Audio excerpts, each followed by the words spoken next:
What is up, y'all? Welcome back to the channel. It's been entirely too long since we've done a video, but we're back now. Baseball starts today, and you know what that means, folks. It's time to do some MLB The Show investments. Now, I didn't think we were going to get to this point at any point in this season. I really didn't think there was going to be a season, so I should say at any point in this year. I was just very pessimistic on where things were going. The owners and players union didn't seem to be on the same page for anything. Fast forward now, we have a season, we're going to have roster updates, and it's time to invest and make you some stubs. Now, MLB has already announced that they're going to be going to weekly updates. Generally, in a standard 6-month season, I would not support that. I fully support it in this 60-game sprint. Let's move. Let's go back and forth. You know, a guy has a hot 10 days, move him up 3 points. He goes into a slump for, 7 days. He goes, 2 for 40, move him right back down. Let's bounce around. Let's have a fun time. So I'm cool with the weekly updates. What this video is going to do is give you an idea of who to invest in off rip. The guys that you want to have in your arsenal that have the best opportunity to get upgraded in these first couple of updates. Generally, they're going to be on the cusp of a level change. Now, for those of you that don't understand what we're doing here, when we when we invest in MLB The Show players for an upgrade, we're looking for them to change tiers. So from gold to diamond, from silver to gold, from bronze to silver, but not really. Because the idea is that you would get a bunch of a guy, say you get 10 JD Martinez's at 2,700 here, and obviously it's 2,752, but whatever. You might even have to pay more than that. But let's say you get that, then he goes up to diamond, and then you quick sell them at 5,000. And that's where you turn the profit. Sometimes you can do it where you're going to end up putting in sell orders, but for the most part, you're investing so that you can quick sell.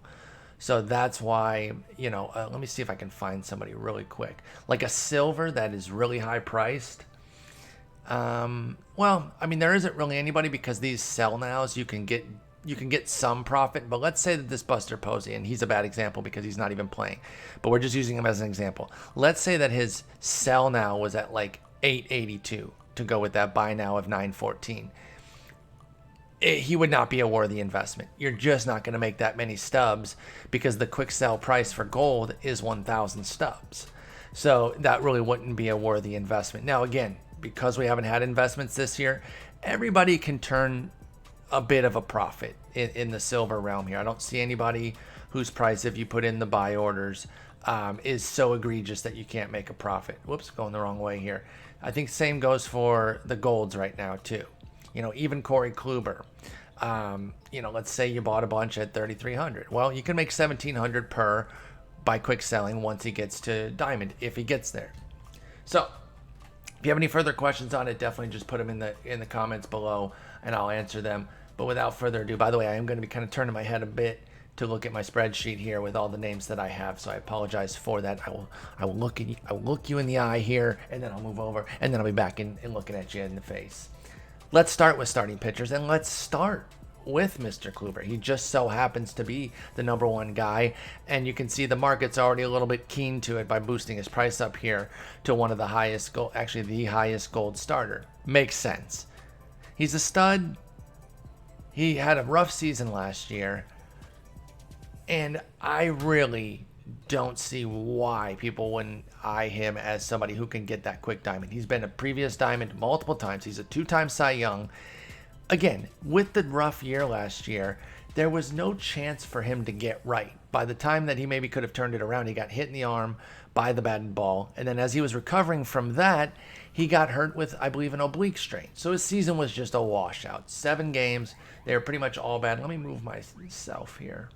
I'm noticing that I'm kind of blocking some stuff. So where should I move? Down here? Yeah, let's be here. There was never really time for him to turn things around. So he's going to go to Texas. It's a new club. We don't know how the park's going to play. I imagine neutral, maybe even a little bit hitter-friendly. Even if it is, though, I know Joey Gallo's been saying it's like the biggest park in the history of the universe. I don't necessarily believe that.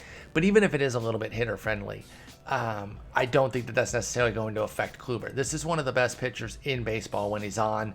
He's 1 point away. He's kind of an easy investment. Don't go crazy because he is expensive. You don't want to be left holding the bag on somebody who is a little bit pricier with, 100 shares. But if you want to get a little handful, depending on how much you invest, say 7 to 10, I think it works. Next up among starters is the next 84 here, Zach Greinke. Again, former Diamond. This is kind of an easy one. I won't waste y'all's time too much discussing it. He's been back and forth on the cusp here between Diamond and Gold the last couple years. We know his talent. The avenues where he could really improve would be the hits and K9, probably the hits over the Ks because he's not a huge strikeout guy. He doesn't overpower the opposition, but he does have a great secondary arsenal. And Houston has really drawn big strikeout rates out of the guys that they've acquired. Now, Trevor Bauer thinks it happens to be via cheating, and that's how they get the spin rate. Whatever means they're doing it, it's definitely happening. So maybe that is an avenue for Greinke to improve too. But I would think the hit 9 would be his best bet. By the way, I didn't mention it with Kluber, but I would say across the board. He's right there in the mid-70s with the hits, Ks, and BB. I think any three of those and all three of them could improve. So that's why he's an easy lock to invest in. Next up, we're going to jump down to 83s and look at Mike Clevinger. Now, this might be my favorite of the high ones, meaning 83 to 84. So there's going to be one more guy here. In fact, it's going to be his teammate. I'll already spoil it, Shane Bieber. So of those four, Kluber, Greinke, Bieber, Clevinger, I think Clevinger is my favorite investment. He's a little bit more expensive than Bieber, but I just love what he brings to the table. He's got a lot of room to grow in that BB9. Now, he doesn't limit walks at an amazing clip, so he's definitely going to have to show some improvement there. But even if he doesn't, I think he can lead the league in strikeouts. I think he's remarkably difficult to hit. So even if he doesn't improve the walk rate, there's still growth in the hits and strikeouts. So I love Clevinger. I think he can get those 2 points pretty quickly into the season. And then, as I mentioned, the other one is indeed Bieber, and he's got an easy avenue to improve, which is the hit 9. Now, one of the things about him is that he's a huge control guy. He does not like to walk anybody, which I actually think his BB9 could be higher already. Part of that, though, is sometimes he gets a little bit too hittable. I don't want to say that he gets like lazy with his pitches. I think he is purposeful in what he's doing, but I think he lays it in there a little bit too often in 3-ball counts and ends up giving hits as a result. Now, he was down to 7.8 hits per 9 last year after a 10.2 in his rookie year. So he already made improvements, but again, live series cards are based off of 3 years, 2 years in his case because his other 2017 was in the minors. So I think the 10.2 is still doing a lot of work there. If he goes out and puts up another 7.8 mark, that number's going to improve, let alone the fact that his strikeout rate jumped to 30% last year, and he's never walked guys at a high clip. 4.7% each of the first 2 years. I think that number should already be higher. So he doesn't even have to improve the hits to get there, but I think if he does improve the hit rate while continuing to strike out guys and walk guys at the same clip that he did last year, then he's a damn near a lock for a diamond. Next up is a Cy Young candidate in the National League, I think, in Luis Castillo. He's an 82, so he's got 3 points to go. I don't think it would happen on the first update, especially since they're updating every week. He's only going to he gets a start against Detroit in the first week. And then I think it goes Detroit, Chicago, Detroit for them. I know he gets Detroit twice very, very quickly into the season. So that's going to be huge for him. I love my Tigers, but they're going to be bad, and hopefully he beats up on them. Now, if he improves that walk rate, it's a wrap. He's going to be a diamond. He has to improve it some. I think he needs to approach at least 60. But if he somehow comes out this year and isn't walking anybody and takes a few tips from some of his rotation mates, then all of a sudden, watch out. But like the other guys, even if he doesn't improve this obvious metric of his walk rate, I think the hits and Ks would still offer an opportunity for him to improve. The dude has great bat missing ability thanks to that changeup and high 90s heater, and he can be very difficult to hit. I think the Central is the easiest of the 3 mega divisions that we have. I think Castillo's going to have a great year. He's a sharp investment. So that's it as far as the golds. Love my boy Blake. You could invest in him in a little bit. The East is tough, and he does have 3 points to go, but I'm not overloading in investments with him. Paddock, he's only 2 points away, but again, I think he's kind of where he should be right now. We'd have to see some major improvements. So that's why I didn't that's why I didn't put those golds on there. And then you got guys like Nola, Bauer, and Darvish, and Paxton, who are 4 points away. I thought Corbin was 5 points away. But yeah, so you got these guys that are 4 points away. They're not quite worth investing in right away because it's going to take them a while to get there. Now, I will say, if you do have the patience, you're more of a long-term person, I think you could make a case for any of these guys. My favorites among the group would be Darvish and Paxton. I'm not as big of a Bauer guy as a lot of other folks are. I believe that he's always going to walk guys. And I don't know. He's kind of inconsistent. He's kind of up and down. I think Darvish, Paxton, and then maybe Nola in that order would be my other investments if you want to go long-term, because they're going to need at least 2 upgrades. But let's move on to the silvers going into gold. By the way, I love Ohtani. I just don't know. It's hard to predict. Like, he could have that amazing season where he ends up getting the diamond, but because he has hitting and pitching that could improve, but he's 4 points away. I don't want to get too crazy investing in him. I love Ohtani, but I try to temper myself. So let's move into the silvers. Starting first with Kenta Maeda. Coming over from the Dodgers, I think he's going to have a great season. First off, I think that stamina is going to improve because I don't think that the Twins are going to treat him the way the Dodgers did, which is limit his innings, keep him under wraps, and then at the end of the year, take him out of the rotation so that they don't enact his contract incentive that says if he gets X number of starts or X number of innings, he earns more money as those continue to go up.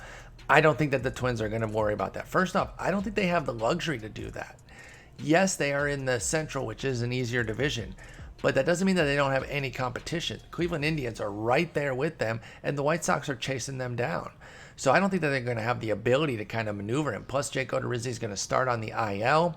Rich Hill is always a gamble as far as his health. So I think they're going to need to push Kenta Maeda. So I think the stamina is going to go up, but I also think that his per nines can definitely improve. This guy's a beast, and when he's going, he's actually one of the better pitchers in the game.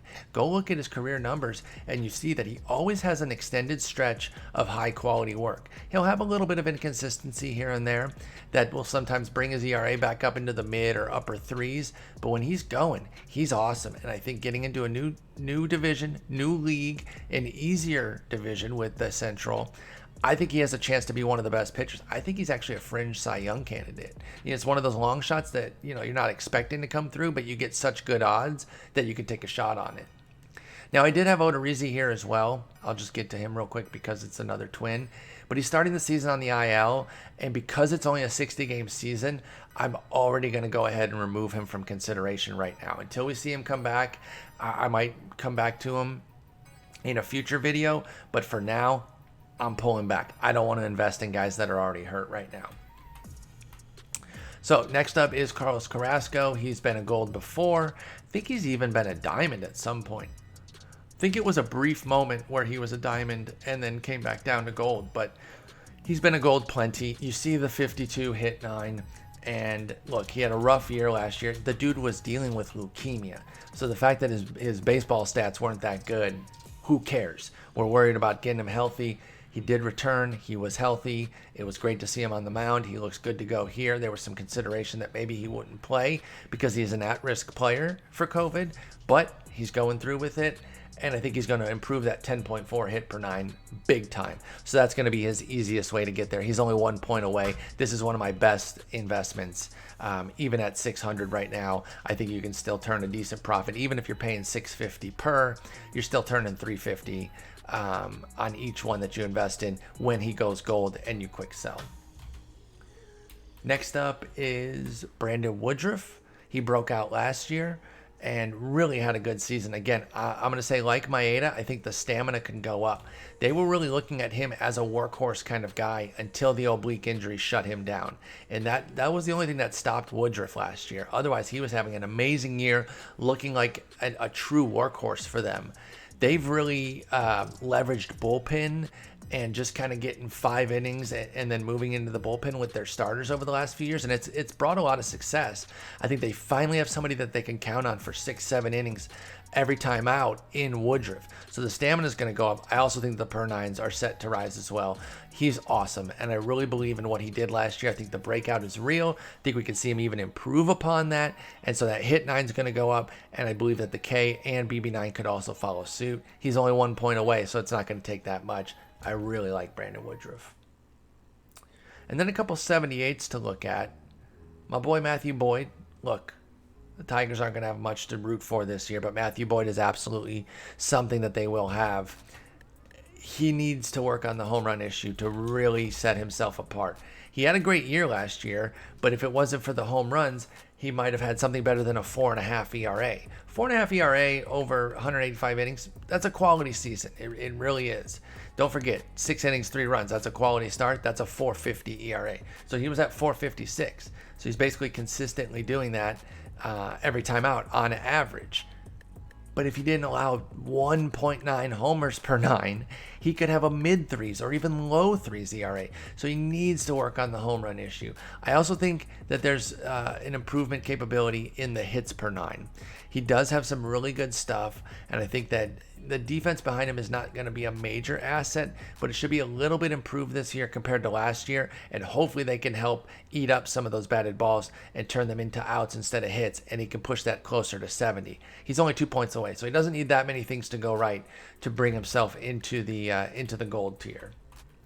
And then the last 78 is Julio Urias for the Dodgers. Love this talent. I'm going to say one more time, stamina could go up similar to Maeda and Woodruff. They're going to take the reins off a bit this year. They've been kind of nursing him through the first several years of his career. Part of that was the big shoulder injury that he had, but even before that, he was a teen when he came up. I mean, he was literally 18, 19 when he came up. So they were protecting him.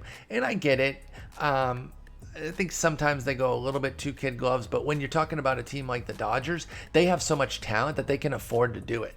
Some teams get a great pitcher and they can't really afford to kind of, walk him through his first few years there and really, say, here's a few starts, now go back in the bullpen. Here's a few starts, back in the bullpen. They have to kind of push him from day one. The Dodgers had a luxury where they didn't have to do that. Now it's time to take off the training wheels, though. David Price is sitting out. Walker Buehler isn't even ready to go. They have major expectations again, even in a 60-game season.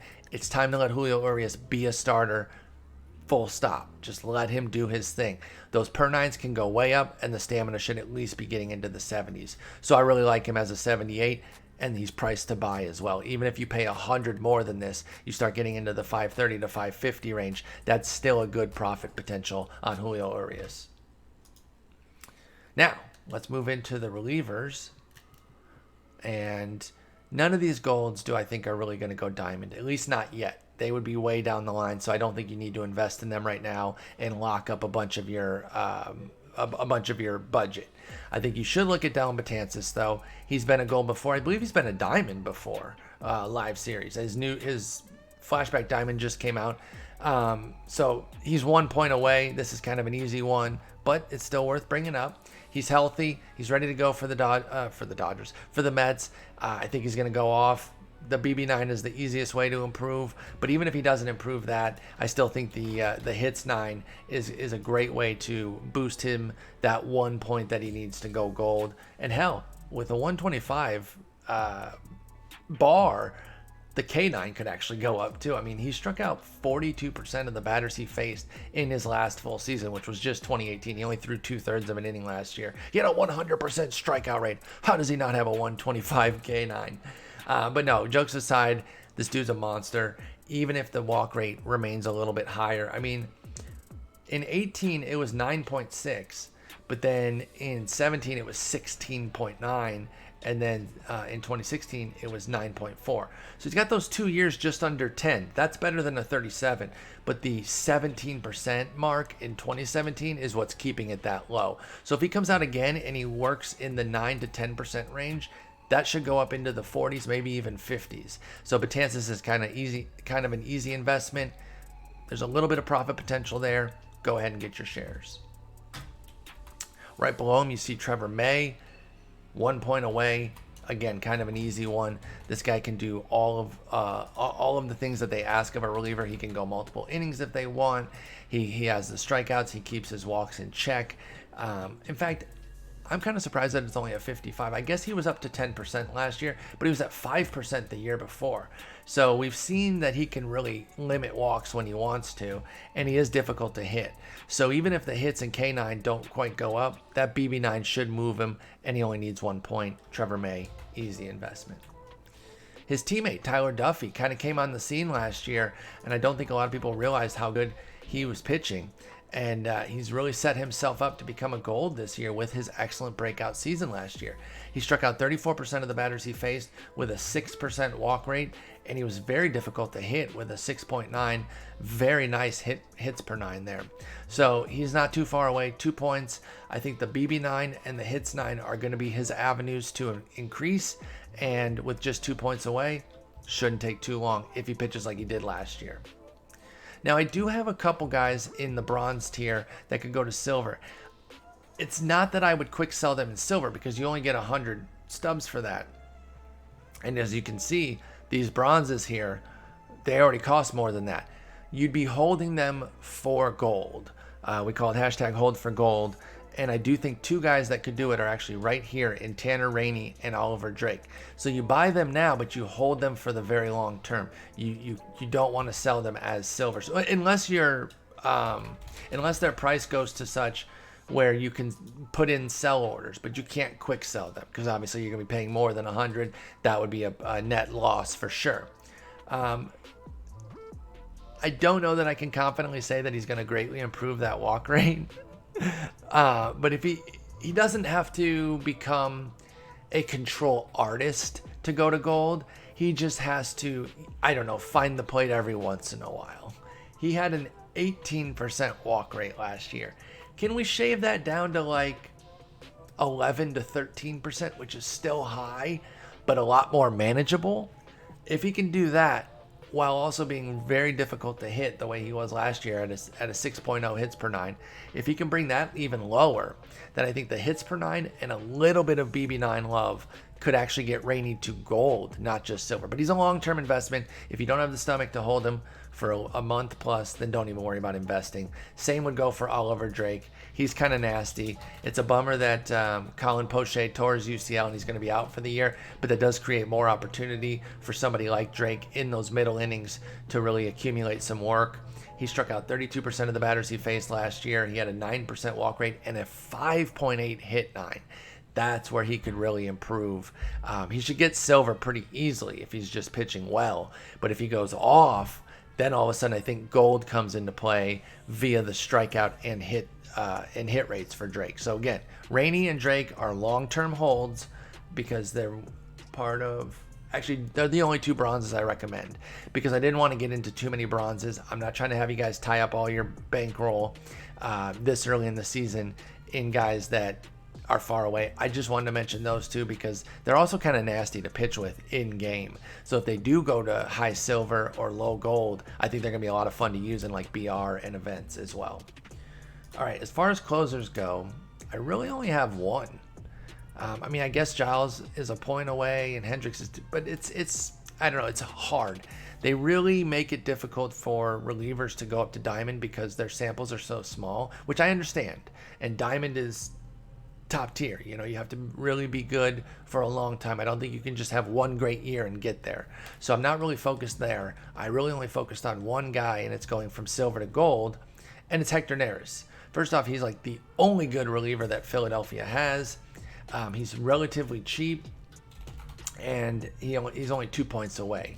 He had an excellent year last year, 32% strikeout rate, 37% the year before. So he's actually better in his strikeout and walk rates last year, or in 18 versus 19. But last year he dropped his hit rate from 8.7 to 6.0. If he keeps that and continues to have badass strikeout and walk ratios, then I really think we can get him to gold this year via the BB9 and the hits 9. So keep an eye on Hector Neris. I believe he's ready to go. He did get COVID. He was one of the many Phillies who got COVID. So you're gonna have to keep an eye out on that. But oh, sorry, I just smacked the mic. God, I'm such a bad YouTuber. But yeah, he was one of the guys who got COVID. He should be good to go. He got it pretty early in everything. So invest in him now. Hang on for a little bit. You could turn a big profit for this silver. All right, now we get into position players. First off, we're bypassing catcher. There are no catcher investments. Sorry, y'all. Like, Posey's not even playing. Vasquez was a breakout last year that I'm really suspect on. Yachty, maybe, but no.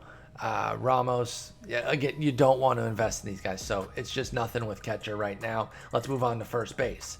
I have two guys who can go diamond, and they're the very top two guys right there. Matty O and Paul Goldschmidt. I'll start with Matty O. First off, you see right away, there's an obvious place that he could turn things and really become a diamond off rip. And that'd be if he improved against lefties. Now, I will say, he has not shown the proclivity to hit lefties, so expecting him to do that would be faulty.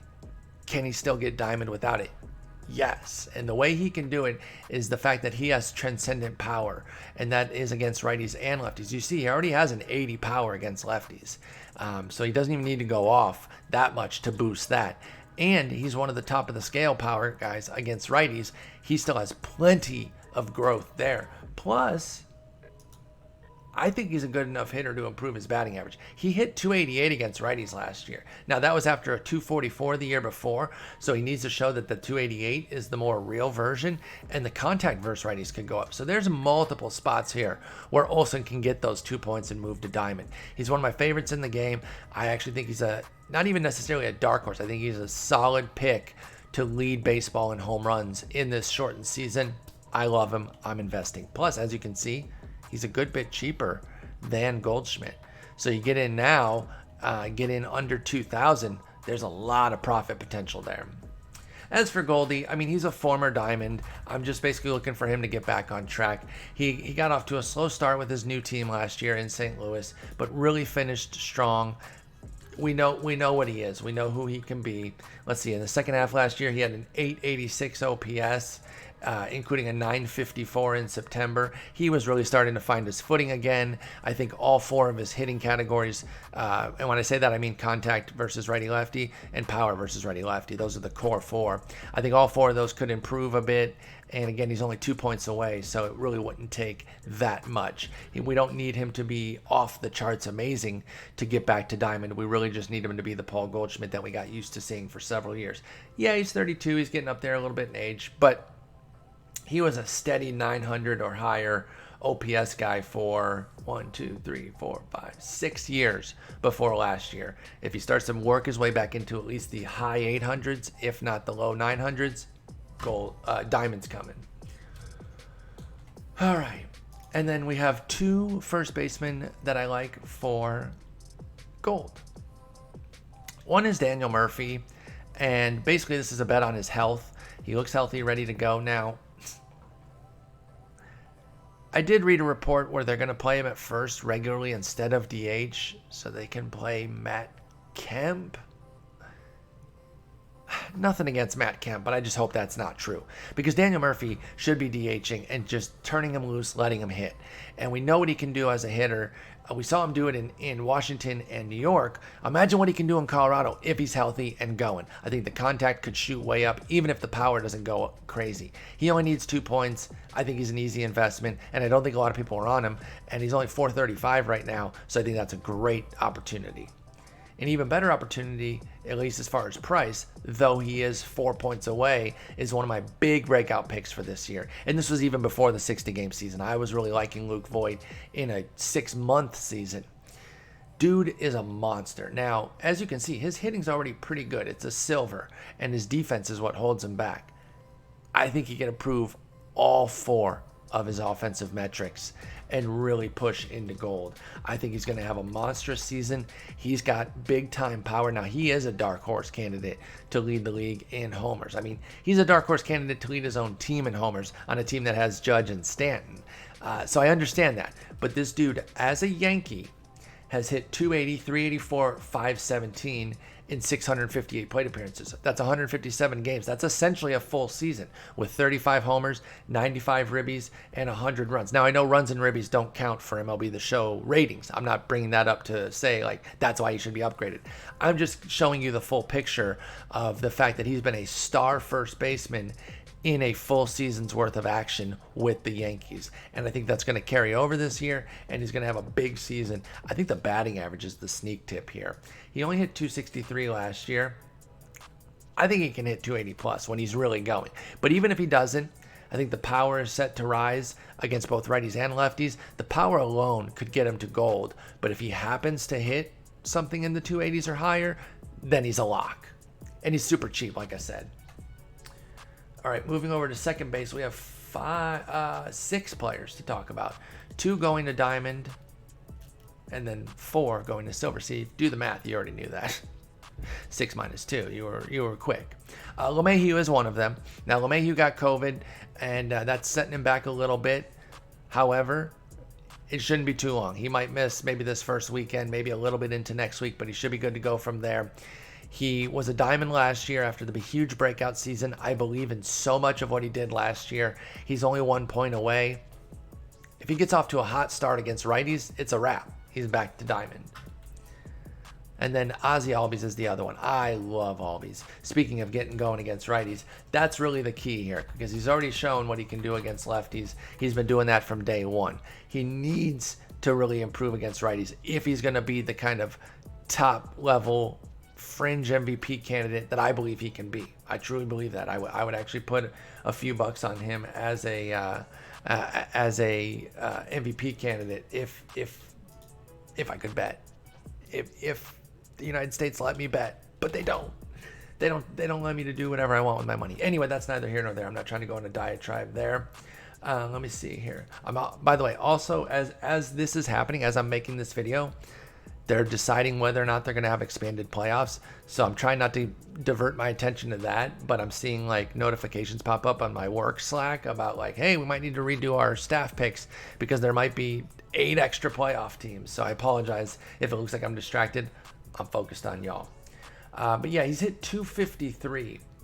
He's hit 253 in his career against righties. That's going to need to improve. Now, he was up to 267 last year, but to really become a diamond, I think Albies needs to start hitting 280 plus against righties. Now, the power actually took a jump last year, and I'm surprised that he's down at 52 against righties. I mean, I guess, yeah, 177 ISO, that's pretty good, and that's what he had last year, and he had a 181 the year before. Like, that's not transcendent, like, top of the scale power. It's better than a 52 though. So I already think that the power against righties should improve a little bit for Albies. And then again, if he goes off and starts hitting very well with the contact, I think that's going to be a big deal as well for him. So I like Albies to possibly be a diamond candidate this year. His price is priced to buy at about $2,500. I think you can stow away a handful of him.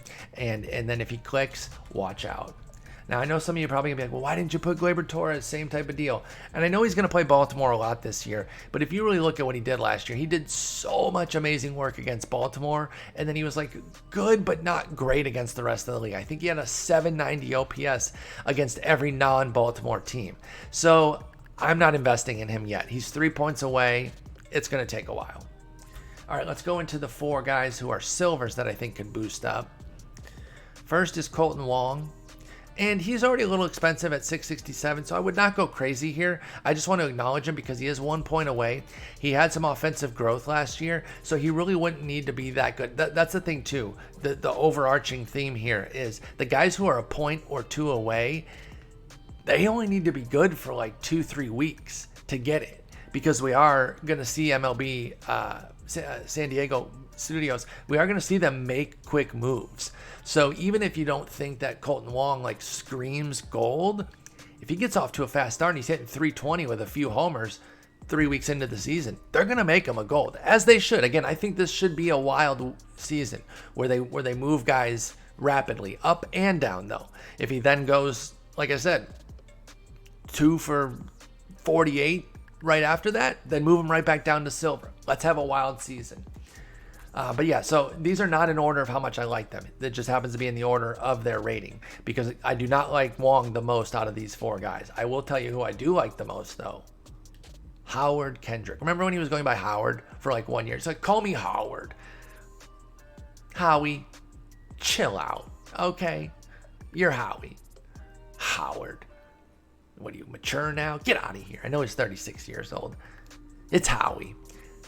Excellent year last year. If you had him on your fantasy team, you loved it because he became a player that every time he played, he just raked.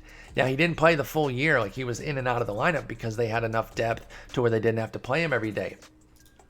This year with the DH, he's going to play every day at first base or DH. He's going to be in the lineup the whole time. I believe in everything he did. Now, you see his contact numbers are already sky high. So it's going to come via the power.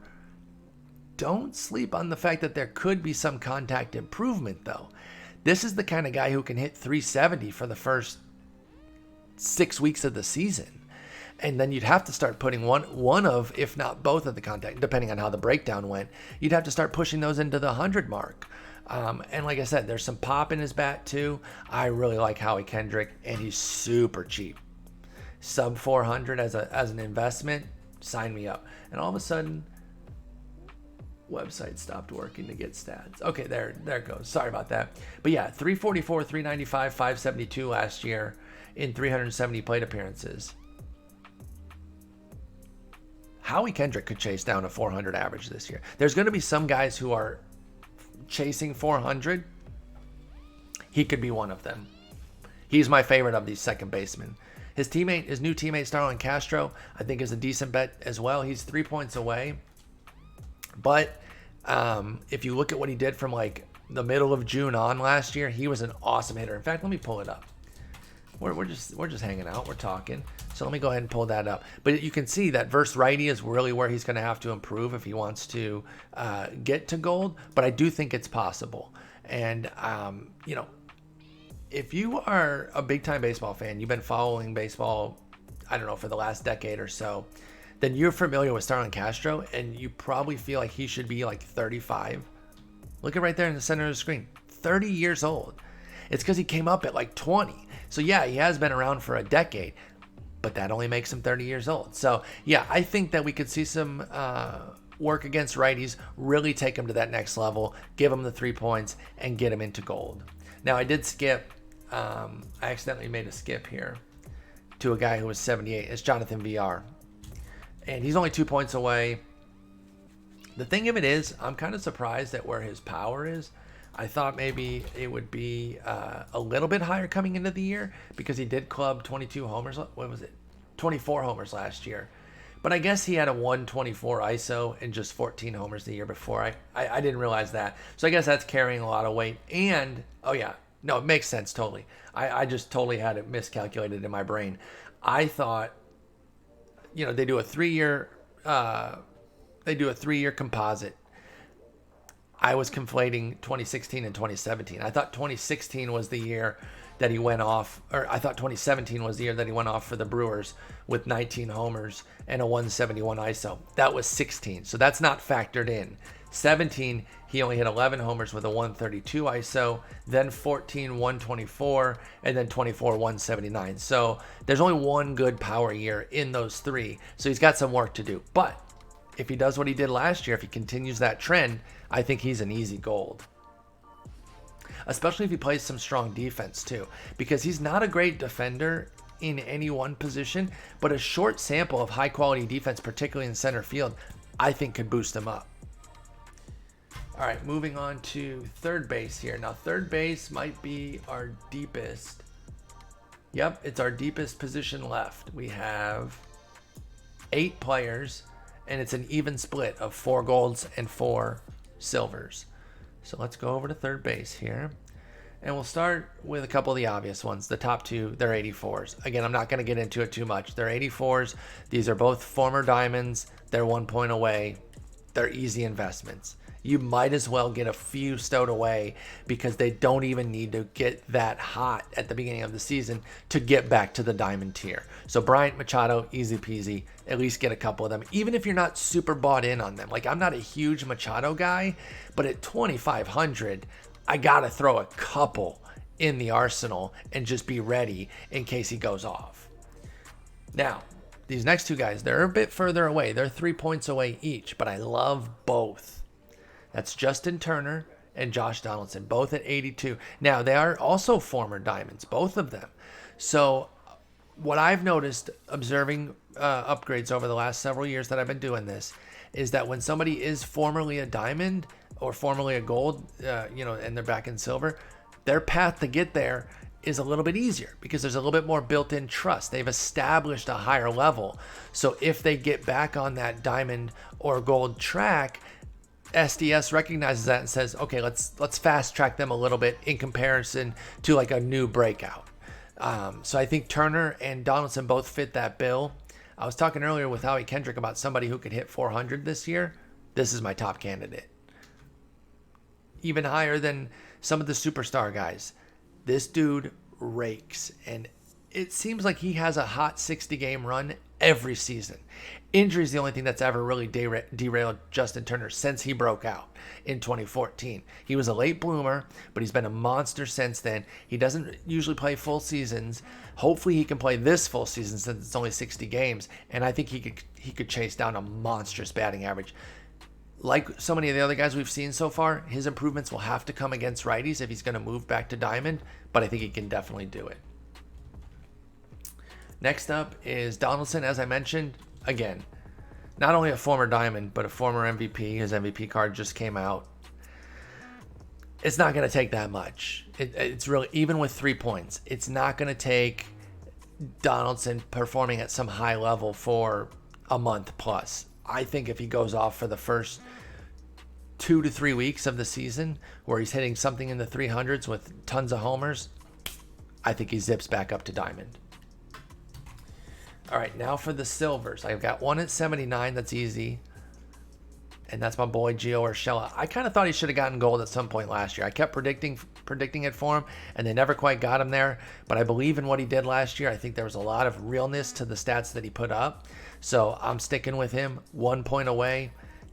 A little bit pricier. I like my silver investments to be sub 500, so you're probably going to be paying in the 550 to 650 range, especially if these prices go up after people start investing. But I would still do it. He's only 1 point away. In fact, another avenue for him, unlike some of these other guys, is his defense. I think they've slept on his defense a bit as a bronze. I think they should boost that up a little bit, even if the offense stays where it's at, and that alone could get him there. All right, sorry, y'all. I've just, like I said, I got work Slack messages coming in because of this playoff thing, and I sincerely apologize for that. Let's finish up here with third base. I got 378s, and they're all bangers in my opinion as far as the fact that I can see them all going off. First is Brian Anderson. I love this guy. If you played Diamond Dynasty last year, the live series Brian Anderson was such a sneak tip beast, and then they came out with that finest card who also smashed. It was awesome. I really love using Brian Anderson cards. Haven't really used them much this year, but I have used that face of the franchise, and he's good again. Anyway, he's really started to show his offensive profile is there. Not to mention, I didn't put this out there when I brought up Jonathan VR, but they moved their fences in a little bit. Every little bit helps. A couple extra homers there for Brian Anderson, and all of a sudden, boom, he's at Gold. As you can see, the defense is already primed, so he doesn't even need to do that. Like, he doesn't need to be hitting 400 for 2 weeks. Just some strong offense, somewhere in the 300s, handful of homers, boom, I think he gets it. Next up is Yoel Moncada. We saw the breakout last year. He absolutely went off. Now, he did have a 400 BABIP, which is not going to stick, but I think the power is really the avenue that we could see him go off this year. And obviously, if he goes off against lefties, it's a wrap. But even if he just goes off against righties with the power, I think that will still improve, and I think we can get him to Gold pretty early in the season. And then the other one is Tommy La Stella. Speaking of a 2019 breakout that I buy into, I really buy into what La Stella did. I think that power, there were changes in his swing that really gave it some validity. The only thing that stopped him is when he hit a ball off his leg and broke his leg. He was pacing toward an excellent season. I think he was going to push like 25 homers, very much in the DJ LeMahieu sort of realm, and he probably would have gotten a gold at some point last year.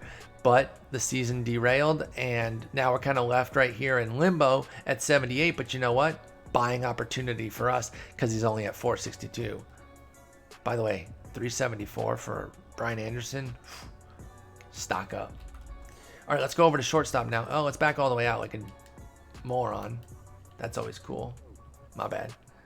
All right, shortstops. We have several. We have 7 total. 1 gold to diamond and then a bunch of silvers. And the gold to diamond for me is Bogaerts. He was diamond last year. He had a big breakout season. I fully believe in it. This dude's a monstrous hitter. I know he's already a diamond hitter. That doesn't mean that he can't improve all 4 of those categories. And if the defense improves at all, again, it's a wrap. I mean, if I know I keep saying that, but if these guys that have alternate avenues beyond their weakest category, if they also improve their weakest category, then it's a slam dunk. Now, I don't know how quickly they're going to move defensive stuff. That might take a little bit longer. But again, I think Bogaerts could get to diamond just on his hitting alone, even if the defense stays the same. All right, then for the silvers, we have Paul DeJong. He's 1 point away. We know what he can do. The market's already kind of there at 640, so don't go too crazy. The profit potential is not that high, but I do have to mention him just because it's so quick for him to get there. And then one of my absolute fave breakouts this year is Lourdes Gurriel Jr. I'm going to do something similar to what I did with Luke Voit, when I'm going to mention what he's done the last 2 years, because if you add it up, it's a full season of work. And Lourdes Gurriel, in 2 partial seasons last year, smash it together, it's 606 plate appearances with 31 homers, 279, 320, 499 slash line. That's really strong. That's a gold player. And that's even with his crummy defense. His defense can stay the same mediocrity that it is. In fact, they used to be able to do this very easily when the offline roster matched the DD roster. Doesn't happen as much anymore. But I'm pretty certain that he's going to open the year. Like, he's not playing shortstop. That's Bo Bichette's job.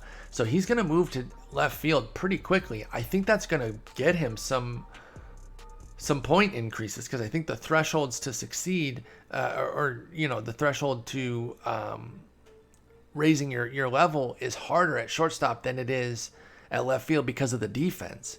So I think this player profile already should at least be a 79, if not a full out 80, just by moving to left field. So I'm definitely investing in Lourdes Gurriel Jr. without a doubt. Then next is, since he's right here, I'm just going to point it out, Mondesi, of course.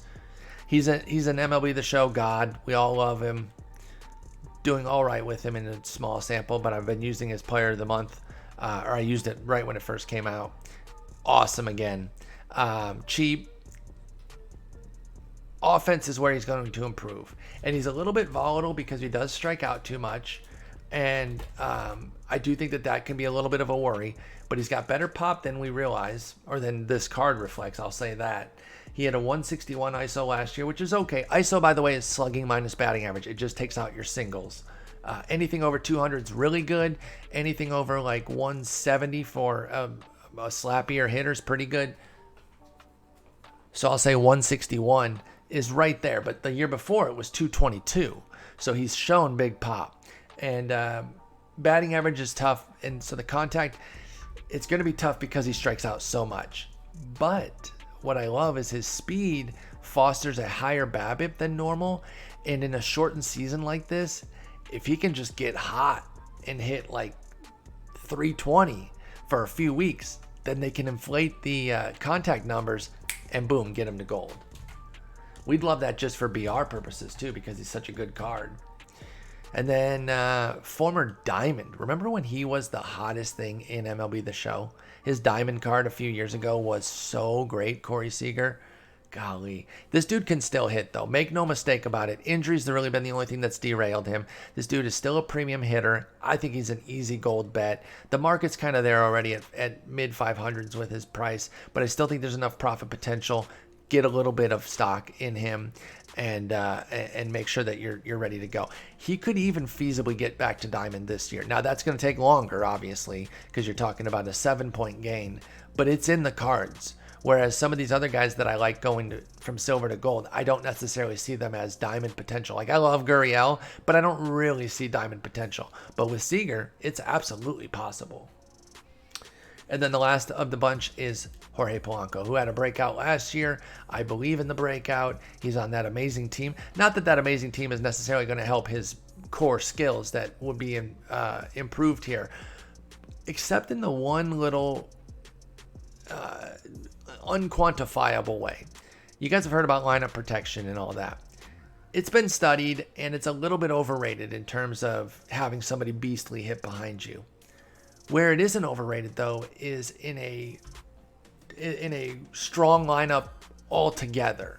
When there's like no weak spots in the lineup, you beat the hell out of pitchers, and it does make things tough on everybody. And they start to look for easier spots. So do you want to pitch to Jorge Polanco or Miguel Sano and Josh Donaldson and Nelson Cruz? You start to pick your spots, and so some guys have to get the easier approaches. And I think somebody like Polanco, who isn't as threatening as some of the other guys, might see a few more fastballs because of the guys behind him. So I do think that there's a little bit to it when it's a total lineup, not so much when it's just two guys in the middle of a lineup. Like, CJ Cron does not protect Jonathan Scope. The Tigers lineup is trash. They're probably going to be having 2 outs every time they come up anyway, so they're just going to attack those guys.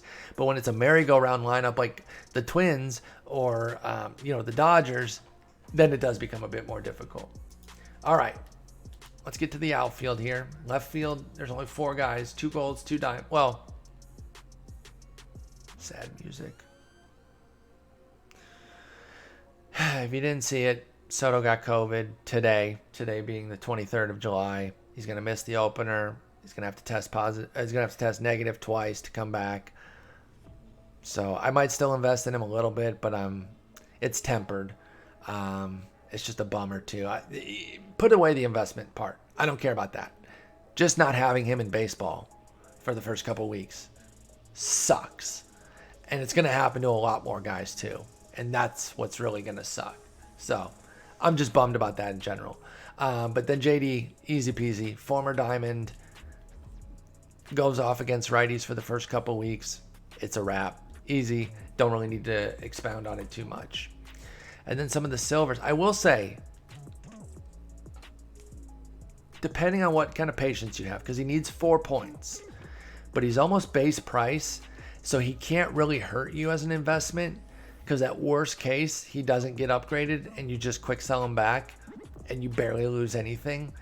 If you want to wait, I do think there's a path to diamond for Castellanos, but it's a long term.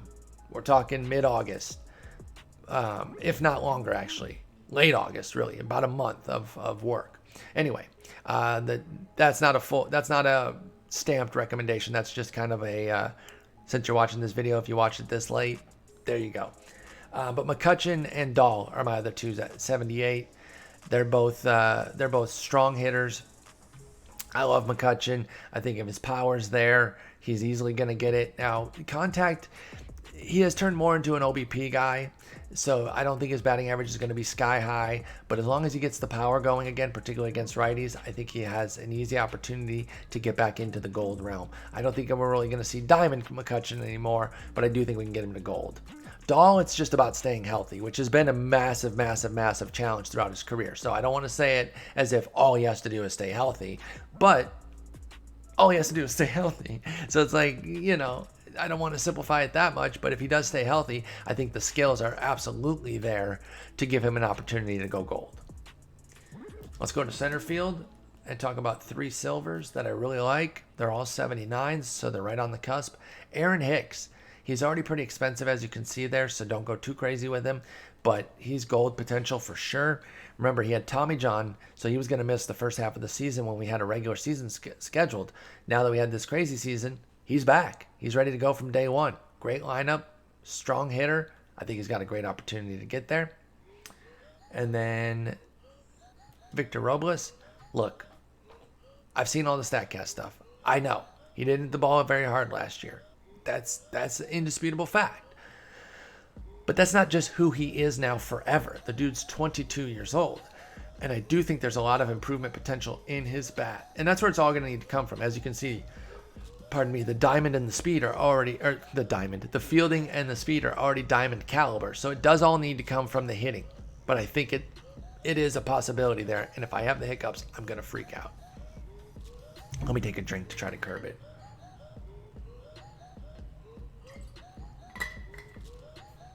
And then the last center fielder, another 79, is Mercado.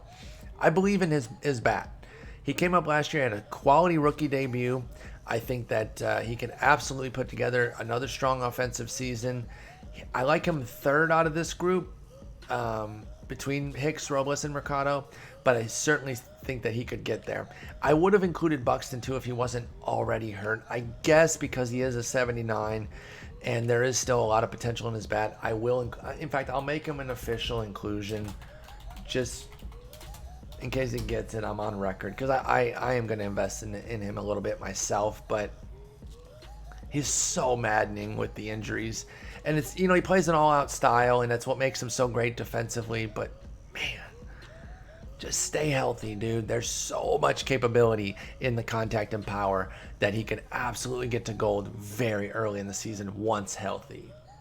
All right, and then wrapping it up, I have two silver right fielders.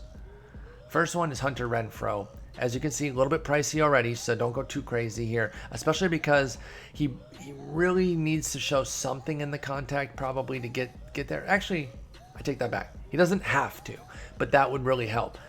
If he just goes off against righties home run-wise, I think he gets there because that could push into the 80s and 90s easily. So he can get there just on power alone.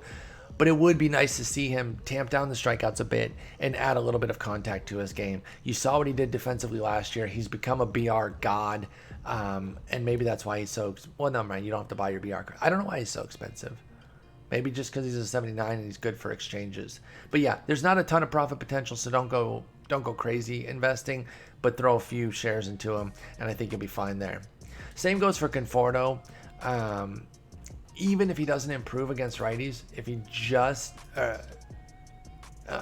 even if he doesn't improve against lefties, if he just goes off against righties, getting the 1 point of upgrade shouldn't be that crazy difficult. I could definitely see Conforto as a gold.